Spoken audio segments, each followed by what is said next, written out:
Chega mais, torcida gloriosa, a torcida do Botafogo, para nossa primeira edição aqui do Plantão Glorioso. A gente trazer o assunto Libertadores, claro, né? Que hoje já começa a rodada do Grupo D, o grupo do Botafogo com o Júnior Barranquilla Universitário. E amanhã Botafogo e LDU se enfrentam no estádio Newton Santos. A gente vai ver a nossa perspectiva, o nosso panorama aqui de como pode ficar a situação do Botafogo após esses jogos. E claro, vamos falar aqui de um reforço do Botafogo que tá incansável, imparável, não cansa de fazer gol. Igor Jesus, cara, tá lá no Shabab Al-Ahli e não para de fazer gols. São 14 gols nos últimos 14 jogos. Tudo isso e muito mais a gente acompanha depois da vinheta.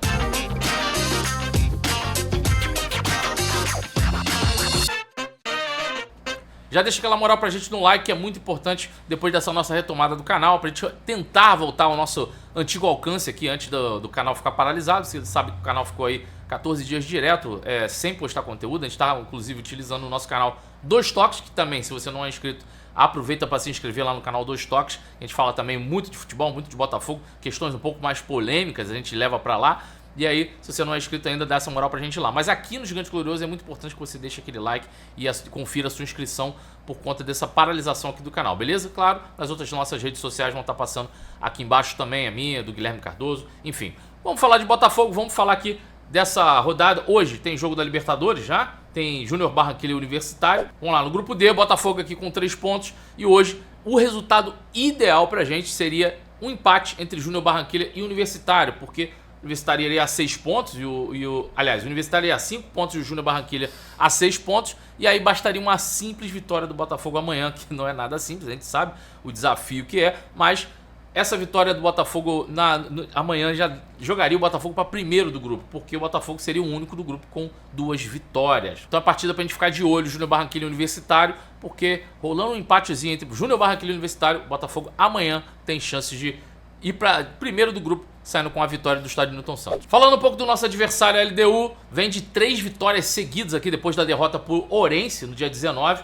Venceu aqui o Clube Técnico Universitário, o Libertar, e venceu o Runa, né? E aí enfrenta o Botafogo amanhã às 9h30 da noite no estádio Newton Santos. A LDU, assim como o Botafogo, no Campeonato Brasileiro, também é a terceira colocada do Campeonato Equatoriano. Claro, né? Vista como aquele visitante chato, né? Nos últimos 6 jogos da temporada como visitante, a LDU venceu 3, perdeu 2 e empatou 1. E aí o Piove, que é meio-campista da LDU, inclusive deu uma declaração no jornal Elo Universo, falando sobre a partida de amanhã contra o Botafogo. Ele coloca aqui, ó, que o time do Botafogo melhorou muito, vai ser muito forte em casa. Temos que buscar aqui um bom resultado.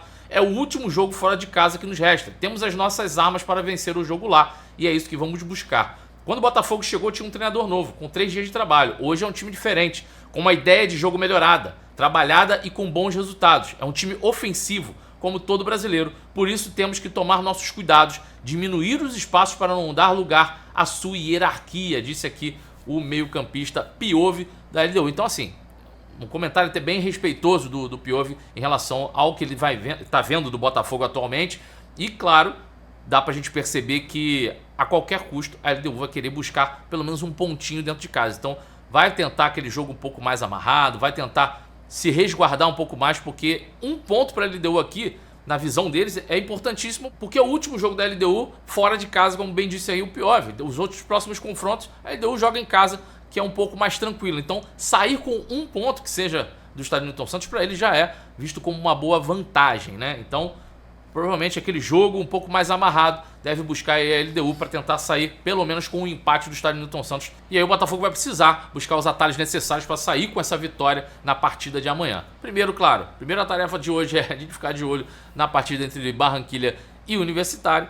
E amanhã, claro, todo mundo lá no estádio Newton Santos às 9h30 da noite para tentar empurrar essa vitória aí pro Fogão, porque é totalmente possível. Em termos de futebol, né, desse grupo aqui, eu acredito que o Botafogo tenha o melhor futebol dos 3, mas Libertadores não é só isso, né? Libertadores você tem que ter cabeça no lugar, tem que ter a manha ali de jogar o torneio, começar a entender como é que funciona a Libertadores, sabe que a arbitragem funciona diferente, tudo funciona diferente, comportamento dos jogadores, a catimba. E aí quando você está jogando dentro de casa, como é o caso do Botafogo amanhã, tem que aproveitar, tem que fazer valer esse mando de campo num torneio tão importante como a Libertadores. Falando de torneio importante, a Libertadores, a gente pega aqui o calendário de maio do Botafogo. A gente sabe que é um calendário muito extenso, né? Inclusive até essa matéria da LDU também aborda muito isso. A matéria que a gente falou aqui do Piove fala sobre quão extenso vai ser o mês da LDU também, que é um mês de muitos confrontos.